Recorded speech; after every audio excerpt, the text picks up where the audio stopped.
President. The senator from Rhode Island is recognized.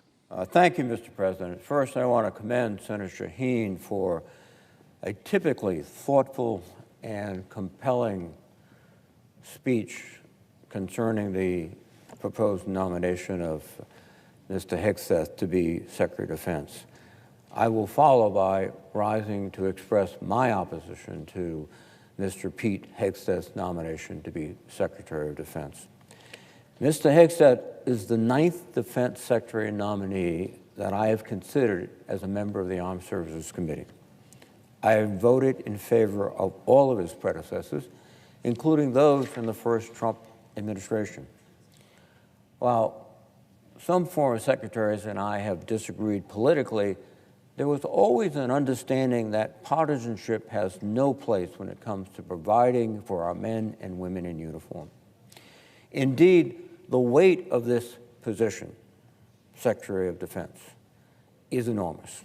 The Secretary is responsible for leading a department of 3.5 million service members and civilians, an annual budget of nearly $900 billion, and hundreds of thousands of aircraft, ships, submarines, combat vehicles, satellites, and our nuclear arsenal. They also play a powerful role with allies, partners, and adversaries abroad, having to meet, communicate, and coordinate with a whole range of individuals from many different ethnic groups, many different religious groups. That's part of the role of Secretary of Defense. At a bare minimum, former Secretaries of Defense have had the experience, wisdom, and character to do that job. Mr. Hegseth, however, is simply not qualified to meet the overwhelming demands to be Secretary of Defense. Last week, the Armed Services Committee held a nomination hearing for Mr. Hegseth. During the hearing, my colleagues and I raised a number of concerning reports about him. A variety of sources, including his own writings, implicate him with disregarding the laws of war, financial mismanagement, racist and sexist remarks about men and women in uniform, alcohol abuse, sexual assault, sexual harassment, and other troubling issues. Instead of addressing these reports, many of which are documented and on the record, he dodged and deferred. He did not attempt to alleviate the fears that my colleagues and I have that there is material and a pattern of abuse in his personal history that could be used by adversaries to try to influence him, to try to deflect him from his sworn obligations and duties to the United States, and frankly, to embarrass him as Secretary of Defense. These reports are unlike anything we have seen for a nominee of this importance, and if they are confirmed, they would undermine his ability to be an effective leader. As I have said for months, it is critical that the FBI and the Trump transition team carry out an exhaustive background investigation on Mr. Hegseth. In that regard, I must say that I am extremely disappointed by the investigation process. Before Mr. Hegseth's hearing, I was briefed by a transition team on the findings of the background check. I was alarmed that investigators had neglected to contact critical witnesses and whistleblowers, and I urged them to reopen the investigation.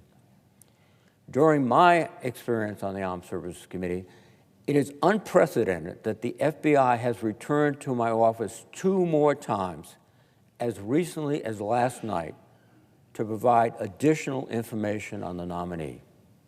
Frankly, I still do not believe the background investigation is complete. Last week, after the hearing, I was made aware that an individual with disturbing information about Mr. Hegseth has been interviewed by the FBI in December as part of the background investigation. However, their testimony was not adequately included in the briefing provided by the Trump transition team. As such, I asked this individual to recount to me directly the testimony that she had provided to the FBI. I was disturbed by what I received. Earlier this week, the Armed Services Committee received a sworn affidavit from Pete Hegseth's former sister-in-law that alleges specific incidents of Mr. Hegseth's alcohol abuse, threatening and abusive behavior toward his second wife, and a repeated pattern of offensive public misconduct. The affidavit was signed and sworn under penalty of perjury, and it has been made available to all senators to review, and I hope that you do. I will share a few examples from her sworn testimony, which she gave to FBI investigators. Once, while drunk in uniform, which is a violation of military law, Mr. Hegseth was so inebriated that his brother had to carry him out of a Minneapolis strip club. This occurred during a drill weekend with the Minnesota National Guard. The FBI was also told that Mr. Hegseth's second wife had an escape plan that involved texting a safe word to her friends and family to urgently request help without putting herself in more danger. This escape plan was executed on at least one occasion. On at least one occasion, his second wife hid in her closet out of fear. And in many detailed examples, the FBI was told that Mr. Hegseth regularly became so drunk that he passed out, vomited, and had to be carried out of family events and public settings, sometimes shouting sexually and racist offensive comments. My point is this. We know that Pete Hegseth's former sister-in-law testified to the FBI about his history of abuse, alcoholism, and disgraceful public behavior. However, we know now that her testimony was not adequately included in the Trump transitions team background briefing to the Senate. This begs the question, what else is missing from the FBI report? The Senate is not considering a low-level appointee right now. We are advising and consenting on the nominee for Secretary of Defense, and we cannot risk installing a leader who may have a history that is exploitable by our adversaries. Nor can we risk confirming a Secretary of Defense who has shown that he is incapable of being responsible, accountable, and law-abiding 24 hours a day, 7 days a week, as that job requires. In addition to Mr. Hegseth's troubling personal conduct, I also have grave concerns about actions he would take as Secretary of Defense. During his nomination hearing, I asked Mr. Hegseth about disturbing efforts underway within the Department of Defense to intimidate military personnel and their families, and reports that the Trump administration may implement a so-called purge board to screen senior military officers for, quote, unfitness to lead. This raises the chilling possibility that the Trump administration may fire officers who are deemed to have the wrong political views. I believe that the Tuesday firing of the U.S. Coast Guard Commandant Admiral Linda Fagan, who by all objective accounts was an admirable leader, proves that the purge is underway. Unfortunately, Mr. Hegseth would not categorically condemn those efforts during his hearing, and instead talked about meritocracy and restoring accountability within the senior ranks of the military. If the Senate confirms Mr. Hegseth this week, who will be fired at the Department of Defense next week? And I doubt very seriously it will be based upon merit or anything else other than a political agenda. And that would be the beginning of the unraveling of the core element of our military. It is not political. It serves neither party nor person. It protects and defends the Constitution of the United States. And if we lose that, we will have lost something that is, I think, the key to our success, not only as a military force, but as a nation. Despite Mr. Hegseth's comment, the the United States military is already one of the finest meritocracies in the world. Every member of the military is in their position because of their ability. They are chosen by boards of other senior officers who evaluate their performance, who look closely at what they've done, and render their best professional opinion of the capability of that person to move on and assume a particular job. Every member of the military is in their position because of their ability. When there's always a possibility that you need to count on the person next to you to save your life, there is no other choice but meritocracy and value. There is no other choice that you must or can make other than to pick someone whose focus, whose heart, whose spirit is to protect their fellow soldiers, sailors, Marines, airmen, spacemen, not to exploit them. To make a judgment about their colleagues, not based on their political affiliations, but on the fact that they are a co-soldier, sailor, airman. And I see a dangerous, dangerous point at which we will divert from this historic and compelling approach and become a political organization. We've seen it happen in other places around the world, where militaries are undermined and subjected by political leaders that have a particular political point of view and passion, and they become essentially not an army, but an extension of the political aspirations of the great leader. We can't see that here in America. Our present service members can and should be confident that with hard work and skill and character, they will be successful in their military careers. That's the key criteria. Indeed, this very meritocracy would prevent a person like Mr. Hegseth from rising higher in the ranks of the military.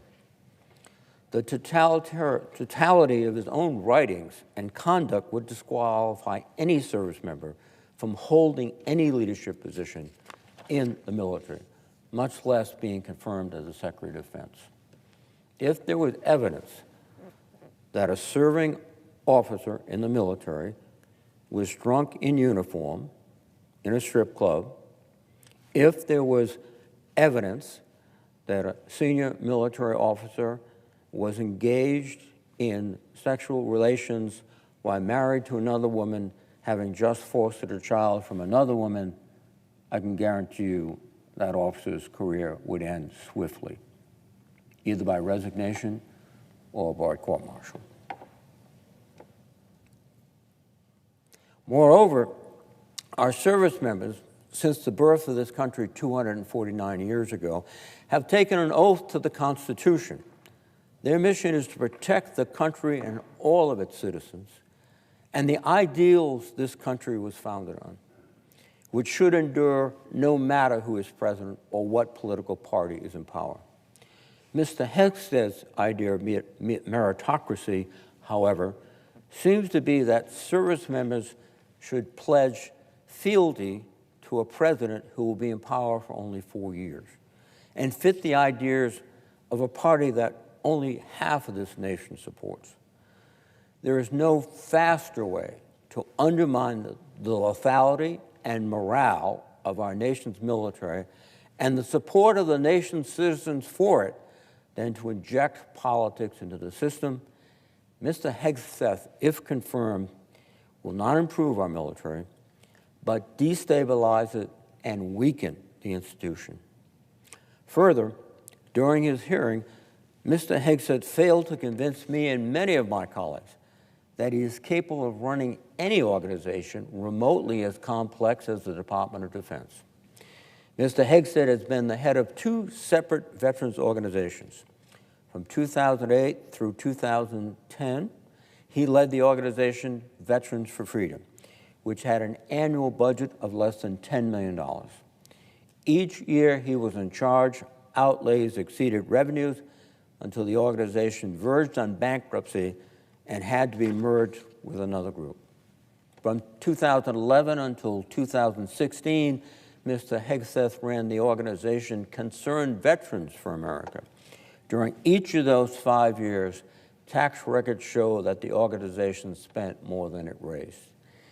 If this is how Mr. Hegseth manages organizations with a comparatively small staff and budget, how can anyone have confidence that he will be able to effectively manage an organization with hundreds of multi-million and billion-dollar contracts that literally drive the economy of many parts of this country?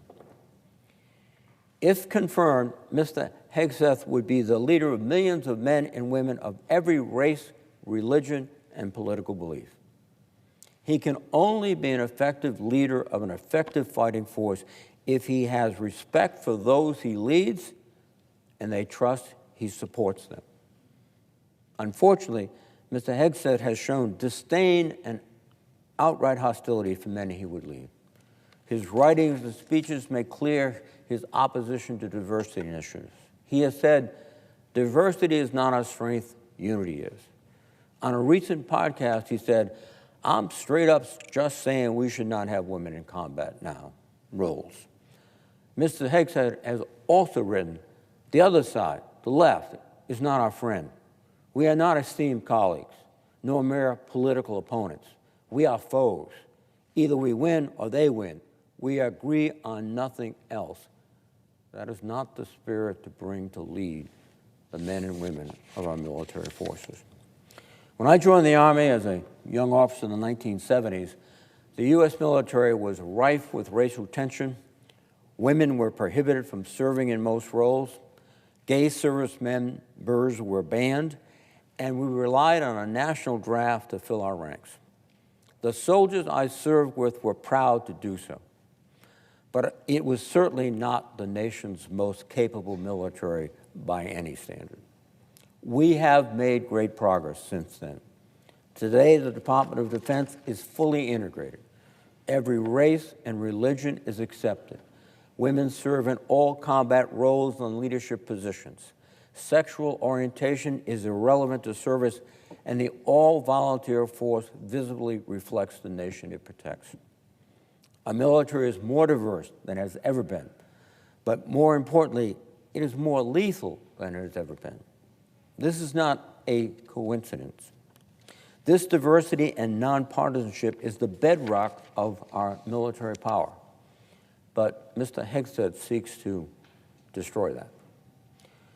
One of the strengths of the U.S. military, which has made us respected around the world, is the adherence to the rule of law and clear standards on the battlefield to protect civilians and treat prisoners with humanity. Once again, this nominee for Secretary of Defense, if confirmed, will put that principle in doubt.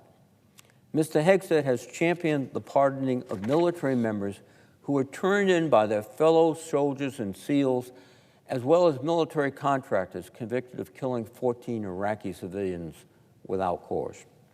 He has advocated for the reinstitution of interrogation methods like waterboarding that have been defined as torture, and has belittled the advice and counsel of the Judge Advocates General while on deployment.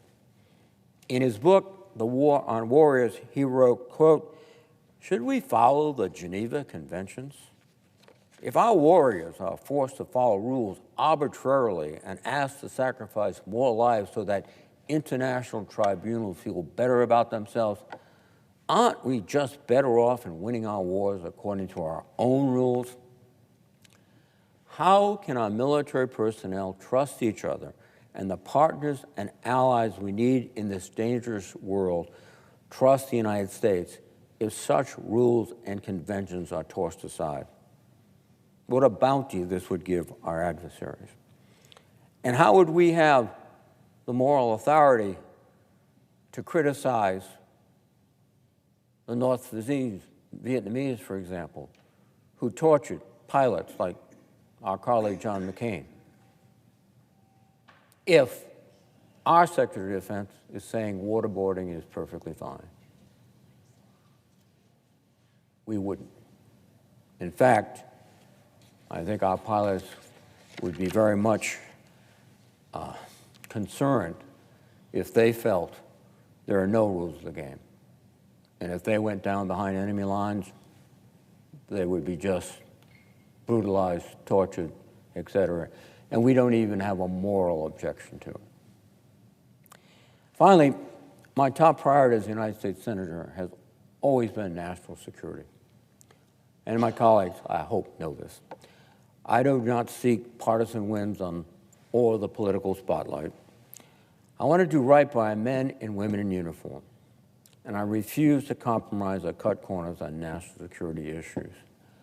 The greatest privilege I have had in my life is to lead soldiers, to understand and respect them, to do my best by example and leadership so that they would have confidence that their best interest was my sole interest. That's not what I heard from Mr. Hegseth, and that's not what he's going to bring to the Department of Defense. Process is important for a nomination of this sort. Other than me, Mr. Hegseth refused to meet with any of my Democratic colleagues on the committee. An unprecedented act, a signal that he is not trying to be a nonpartisan secretary. He is, in fact, going to be very partisan. Again, injecting politics into the Department of Defense, which is, in my view, fatal. The committee was denied a second round of questioning with Mr. Hegseth, although we needed that time. And I should point out, historically, when Secretary Hagel was here, we had 3 rounds of questioning. When Secretary Carter was here, we had 2 rounds of questioning. So the precedent was strongly in favor of an additional round. So we've essentially been denied the kind of access that would have revealed more of Mr. Hegseth's qualities, conduct, and thoughts. And that's not appropriate. And as I said previously, the FBI background check was inadequate. Again, the first time I've ever had a background check supplemented by 2 additional addendums to the background check. That's not the way I've experienced business. So I would hope my colleagues are a bit alarmed, that have asked themselves, does this individual have the character and the competence and the composure to be Secretary of Defense?